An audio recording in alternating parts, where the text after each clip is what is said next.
This episode is brought to you by Shopify. Whether you're selling a little or a lot, Shopify helps you do your thing, however you cha-ching. From the launch your online shop stage, all the way to the we just hit 1 million orders stage. No matter what stage you're in, Shopify's there to help you grow. Sign up for a $1 per month trial period at shopify.com/special offer, all lowercase. That's shopify.com/special offer. My dad works in B2B marketing. He came by my school for career day and said he was a big ROAS man. Then he told everyone how much he loved calculating his return on ad spend. My friends still laugh at me to this day. Not everyone gets B2B, but with LinkedIn, you'll be able to reach people who do. Get a $100 credit on your next ad campaign. Go to linkedin.com/results to claim your credit. That's linkedin.com/results. Terms and conditions apply. LinkedIn, the place to be, to be. It's a Minimalist Monday edition of Optimal Living Daily, episode 3267. The Questions to Ask When You're Decluttering by Rachel Jones of nourishingminimalism.com. And I'm Justin Wallach. Happy Monday and welcome back to Optimal Living Daily, or the OLD podcast, where I read to you from some of the best blogs I can find and get permission from. And we're going to get right to it as we optimize your life. The Questions to Ask When You're Decluttering by Rachel Jones of nourishingminimalism.com. After you have an action plan of how to declutter one room at a time, you need to think through these 3 questions. Do I love it? Do I need it? And does it help me live the life I want to live? And that last question is very important. So many times we keep things because they portray a life we desire to project, not necessarily the life we are living, but the life we think we are supposed to live. Does it help me live the life I want to live? Not the life your mother wants you to live, not the life society says you should live, not the ideal life your peers say you should live, but the life you actually live and want to live. This might mean getting rid of law books, because even though you went through a year of law school, you never want to pursue it further, and those books make you feel like you failed. This might mean getting rid of the KitchenAid mixer, because although you love homemade bread and worked to save money to buy it, you found that you don't really enjoy making the bread, you just enjoy eating it. And this might mean getting rid of the broken furniture that you were saving to repurpose, because that is what responsible, crafty people do, but in reality, you'd rather spend time in the garden. Think about some items that you kept because you felt you should, and ask yourself, is this helping me live the life I want to live? The correct decluttering method: pull out 3 boxes. A giveaway box, a trash box or bag, and a to put away box for things that you need to keep, but they don't belong in the room you're working on. Then work on 1 shelf, cupboard, or category per day. You probably can do more depending on how much time you have and how determined you are to get this done. But to start out, just make your goal to do 1 small area a day. This way it's easy to complete, and the more you feel like you accomplished your goal, the more motivating it is to keep going. As you work on each space, pull everything out and look at what is in front of you. Ask yourself the 3 questions. Do I love it? Do I need it? And does it help me live the life I want to live? If anything answers yes to any of your 3 questions, put it back into the cupboard. If the answer is no, put it in the trash or donate box. For example, cooking utensils. Put all of your utensils out and lay them out on a table or counter where you can see them. Make sure you get them from other drawers in the kitchen or near the stove, sink, etc. You want to be able to see all that you have. As you look at them, you already know which spatulas you like using, which flipper you like, which can opener, etc. So put out all the ones you know you prefer using. Put them back into your utensil drawer. Ask yourself the 3 questions with what is left. If they don't make the cut, then put them right into the donation or trash box. What should be left? Duplicates you don't use often and odd job type gadgets. Probably uni-purpose gadgets like a pineapple core that can only be used for 1 thing.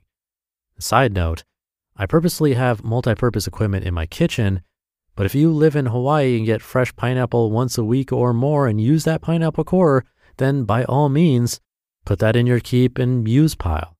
But if you can't remember the last time you bought fresh pineapple or you've never actually used a pineapple corer, then donate it. After you've sorted, you can organize the drawer as you see fit.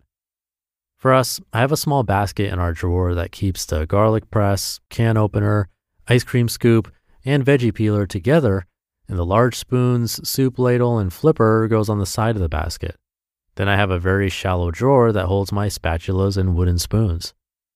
Organize in a way that complements your cooking style. If you always mix dough on one counter, store your dough and baking utensil within reach of that counter. If you use a grill more often than the stovetop, then find a drawer near that area.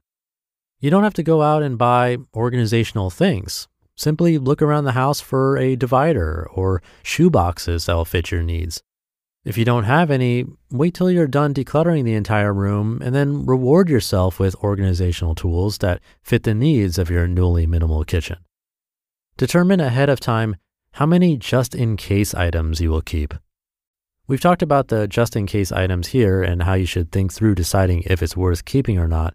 Regardless, some will have major difficulty getting rid of certain things. If you feel that you'll be too torn up and not be able to get rid of all the just-in-case items, decide ahead of time how many you will allow yourself to keep. Perhaps having a box labeled just in case, and as you sort through your kitchen and you can't make a firm decision to get rid of the item, but you know you don't need it, then put it in that box. Once the box is full, don't let yourself add any more to it. You can store this box for a time. I personally used a garage, and after 6 months, I knew I didn't want any of that extra stuff to ever come back in and clutter up my kitchen. Approaching it this way can make the decluttering process not feel quite so rigid. Remember, this is your home, your life. You're the only one that knows your personal struggles. So you do whatever you need to do to make the process easier. Keep in mind that the more you touch an item, the more difficult it is to get rid of it. So once you put things into the just-in-case box, avoid rummaging through it. You've decided that it's not detrimental to your home, so let it just rest in the box for now. After a few months, if you decide you really don't want to bring any of that excess back into your home, avoid looking in the box or rummaging through it. Instead, just take it right out of your car and donate it ASAP. You have the strength to do this. You have the ability to make decisions. You know how your home is used, and you know what tools your family uses most. You know what is your favorite mixing bowl, which pans are the best size and cook evenly. You can sort through your kitchen and easily pick out all the things that are the most used and enjoyed items, and you can get rid of the rest. Nothing bad will happen. In fact, once you do let go of the excess, you'll find that your kitchen is easy to use, it's easy to clean, and the idea of making dinner will be appealing because you know exactly what you have and where everything is. You just listened to the post titled, "The Questions to Ask When You're Decluttering" by Rachel Jones of nourishingminimalism.com, and I'll be right back with my commentary.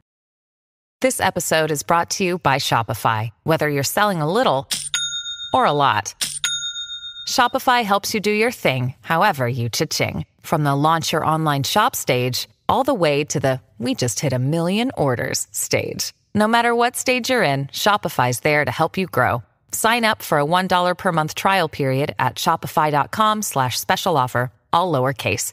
That's shopify.com/special offer.